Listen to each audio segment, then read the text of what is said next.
Salve a todos, shalom, boa tarde, boa noite, bom dia. E para você vai estar vendo esse vídeo. Estamos aqui no para continuar nossos estudos, né? Estamos fazendo os estudos sobre o racionalismo cristão, né? E desta feita vamos dar continuidade e vamos ver agora sobre um estudo sobre o espaço, né? Vamos falar um pouco do nosso espaço aí fora, o universo, como é que funciona tudo isso, né?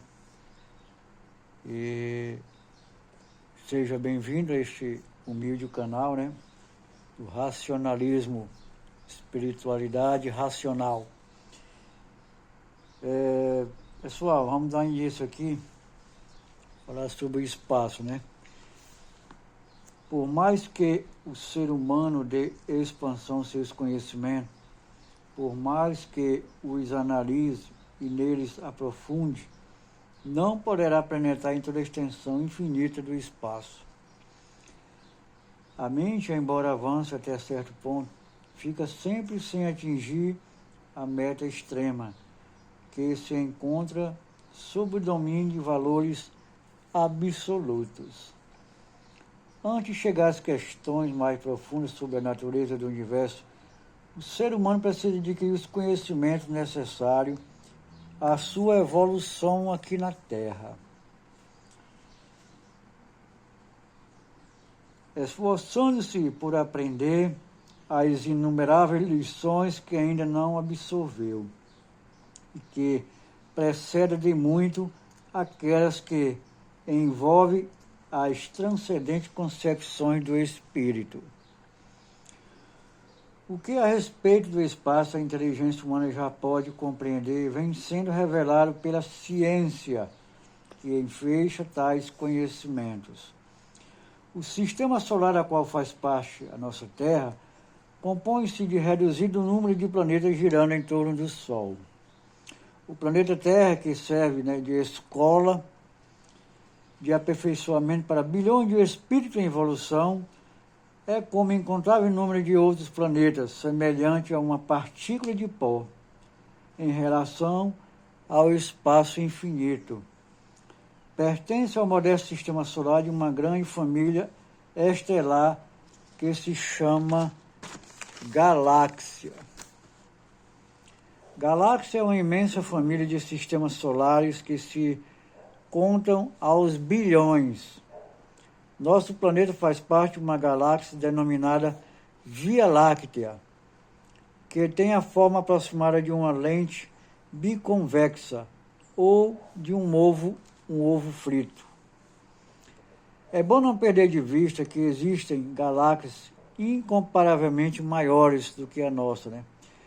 Como também há sóis na galáxia e que pertencem ao pequeno planeta em que vivemos, muitas vezes maior do que o nosso Sol.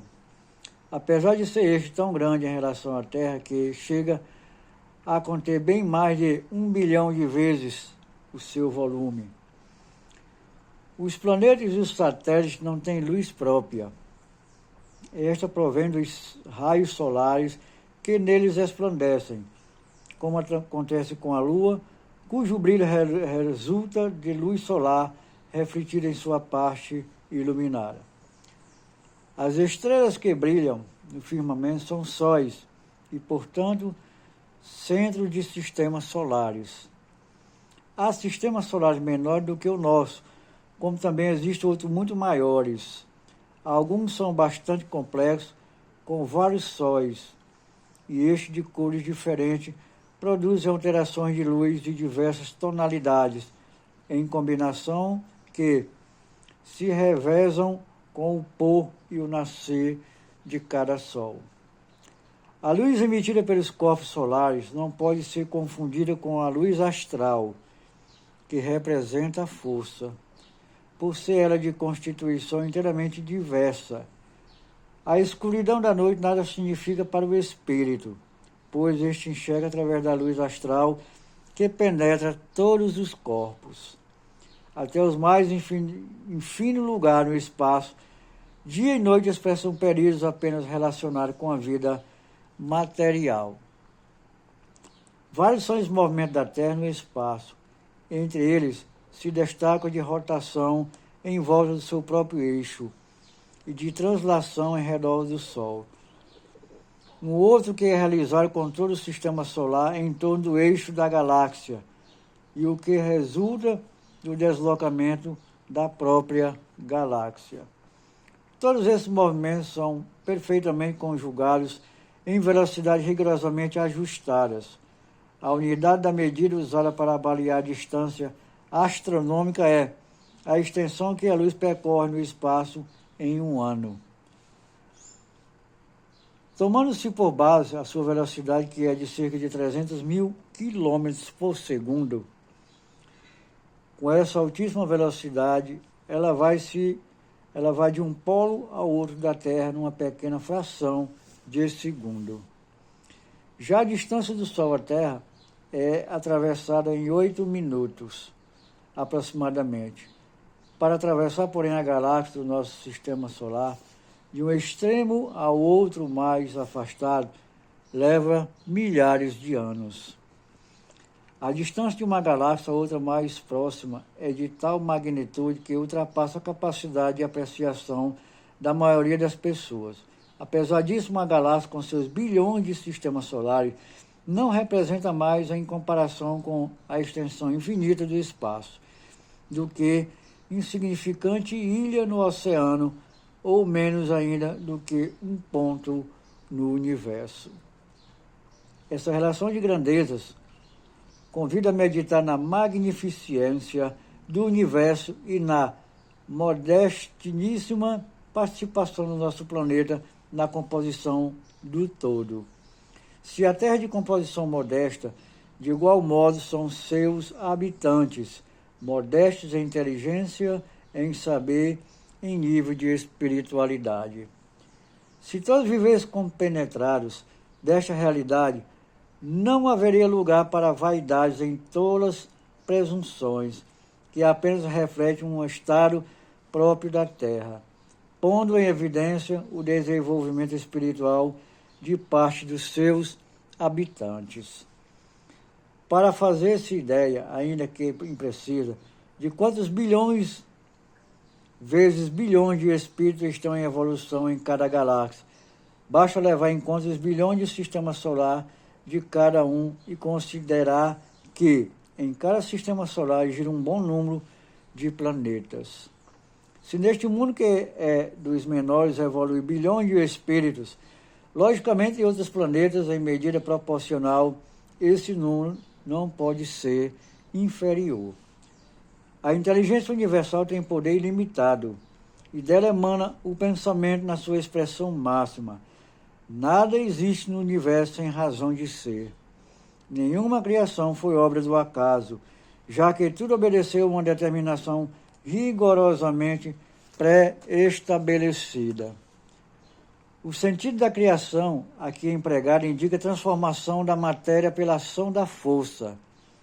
A idealização de mundos como os nossos corresponde às exigências da evolução. Assim, a cada existência em corpo humano promove a partícula da força criadora, ou seja, o espírito, a sua evolução neste planeta até determinado limite. Daí por diante prossegue noutro meio, em que as condições psíquicas e físicas obedecem à sistematização diferente. Não há qualquer exagero em se afirmar que uma única partícula é tão importante quanto o próprio todo, porque este não poderia existir sem ela, nem ela sem ele. A obra da natureza não contém erros nem imperfeições.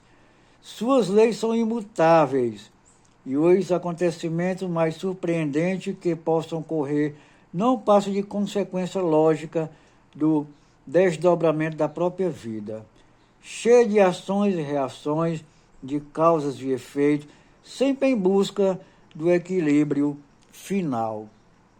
Assim como os satélites, os planetas, os sistemas solares e as galáxias se movimentam dentro das leis naturais, também o espírito age e evolui em fiel observância a um regime regulador de todas as funções. O espaço está repleto de força e matéria. O equilíbrio das leis naturais se revela tanto no macro como no microcosmo, tanto no incomensuravelmente grande como no incomensuravelmente pequeno.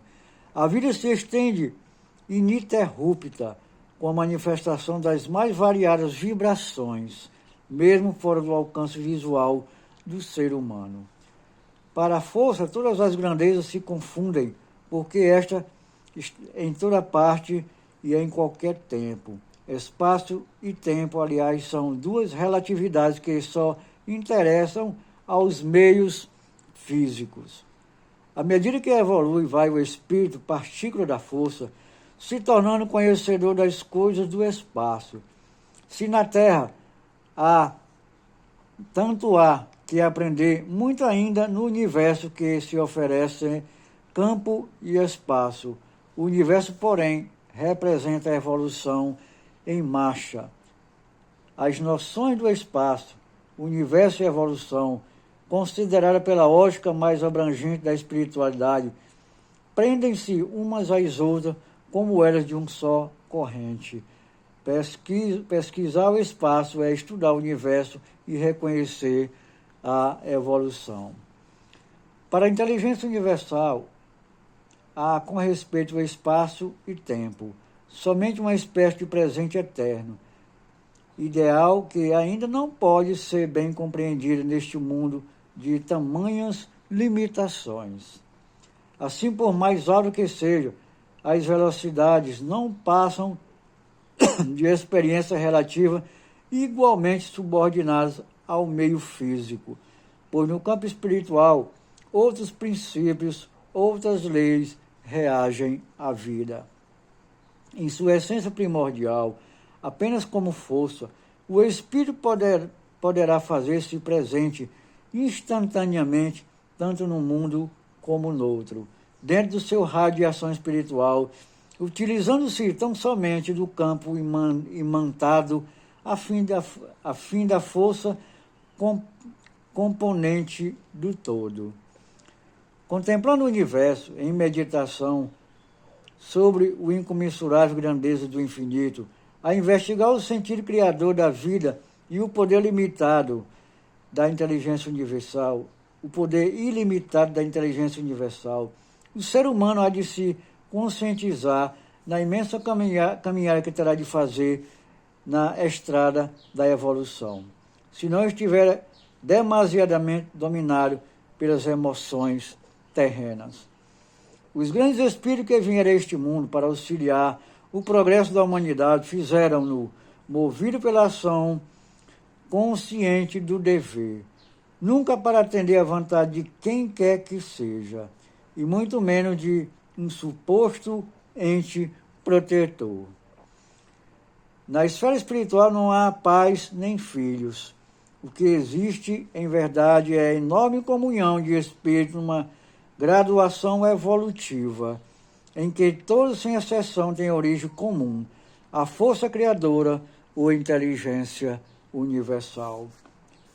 Nos mundos dispersos pelo espaço, encontra-se, usando-se de reduzidos números para facilitar a compreensão humana, milhões e milhões de espíritos em cada plano de evolução. Aqui mesmo na Terra tem encarnado, embora raramente, espírito de evolução superior ao meio, para auxiliar a humanidade a progredir, sendo que inúmeros outros, no mesmo grau de evolução, desenvolvem atividades espirituais em outras regiões do universo. Quanto mais adiantado o espírito, tanto maior a vontade que sente de auxiliar e evoluir o semelhante.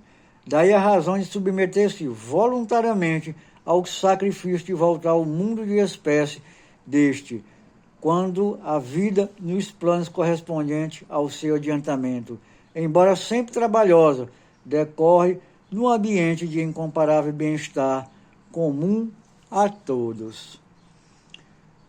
Negarem espíritos superiores o mérito de terem conquistado a evolução espiritual à custa de grandes lutas, de muito trabalho de sofrimentos e múltiplas resistências, considerarem os altos atributos que possuem ao privilégio de suposta descendência ilustre ou divina, é engano que cometem além de desconhecimento da vida espiritual.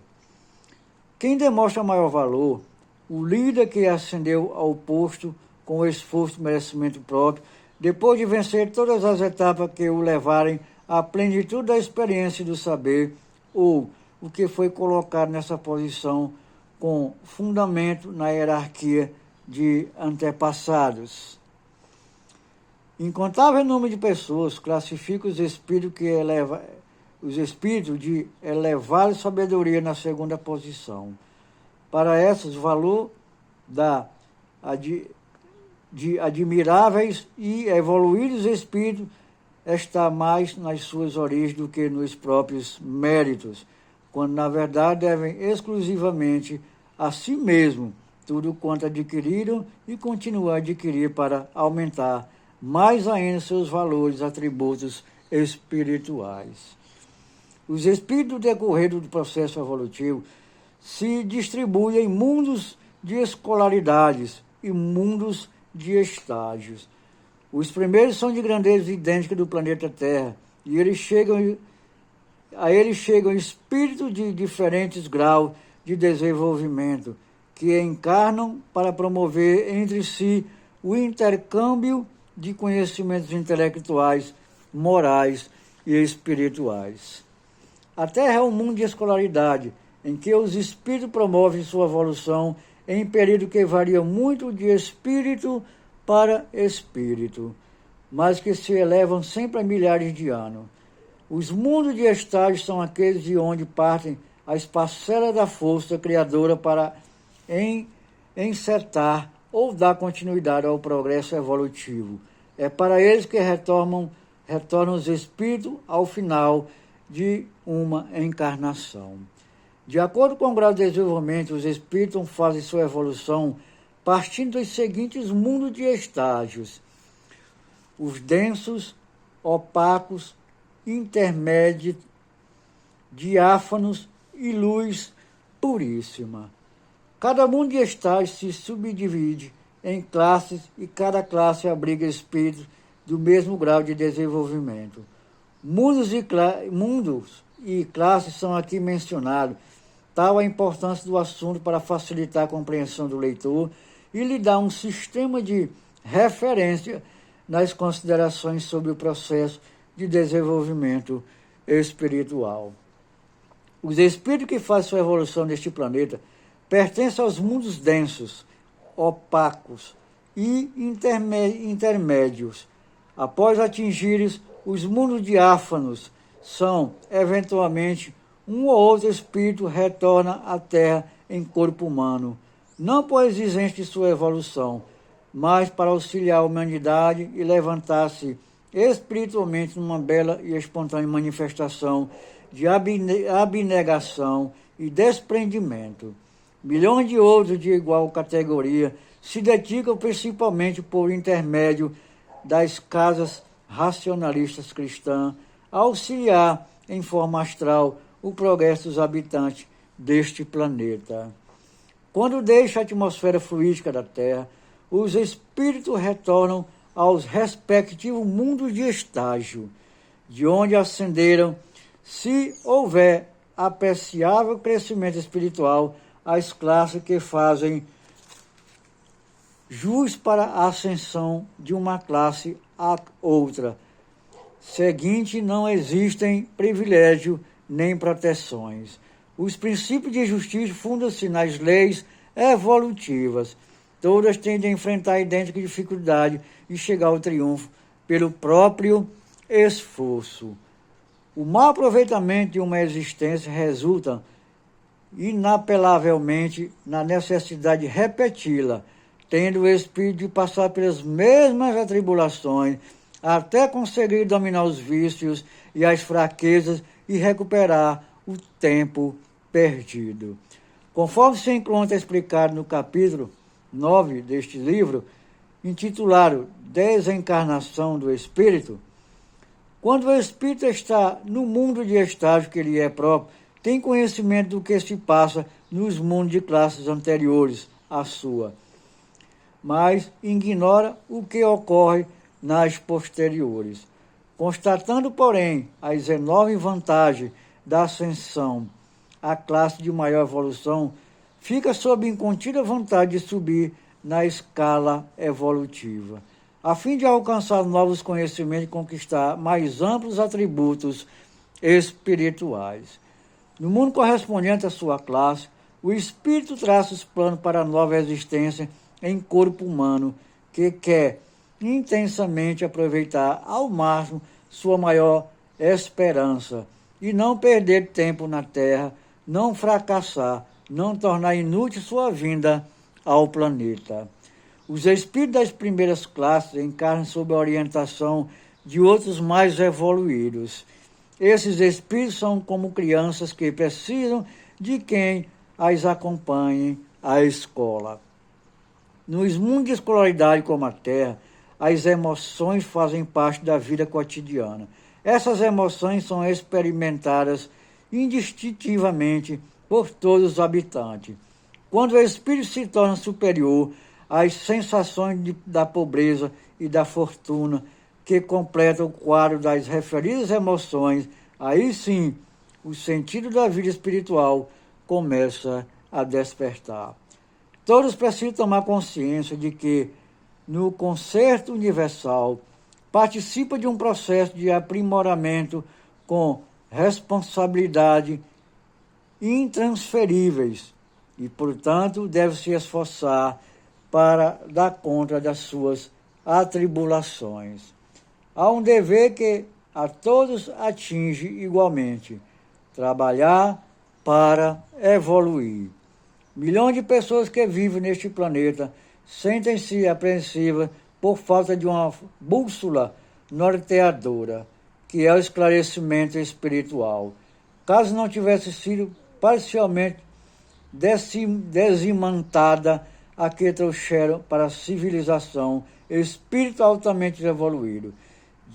Dentre eles, Jesus, com seus magníficos ensinamentos, outros milhões de seres teriam há muito concluído sua evolução na Terra e estariam exercendo suas atividades em outras regiões do espaço. O racionalismo cristão, através de seus ensinamentos espiritualistas, oferece à humanidade uma bússola norteadora para o conhecimento da realidade sobre a vida espiritual. Muito bem, meus amados irmãos, ficamos aqui com essa importante lição, né, sobre o espaço, né? Então, numa próxima aula nós vamos dar continuidade, tá? Nós vamos falar sobre o espírito, o que é o espírito, né? Como funciona essa questão do espírito. E nós vimos aqui a questão do espaço, que como os espíritos evolutivos estamos aqui neste planeta Terra, né? Planeta escola, onde nós estamos aprendendo a evoluir cada vez mais a nossa jornada espiritual. E, como adiantamos aqui, temos que aprender essas lições preciosas que a nossa espiritualidade nos acena, para evoluirmos, para irmos para mundos superiores. E se não concluirmos, como milhões de pessoas não vão concluir, né? Porque suas vidas estão voltadas para este mundo, para a matéria, né? Para as coisas materiais deste mundo, que é um atraso para qualquer espírito que esteja no estado de evolução.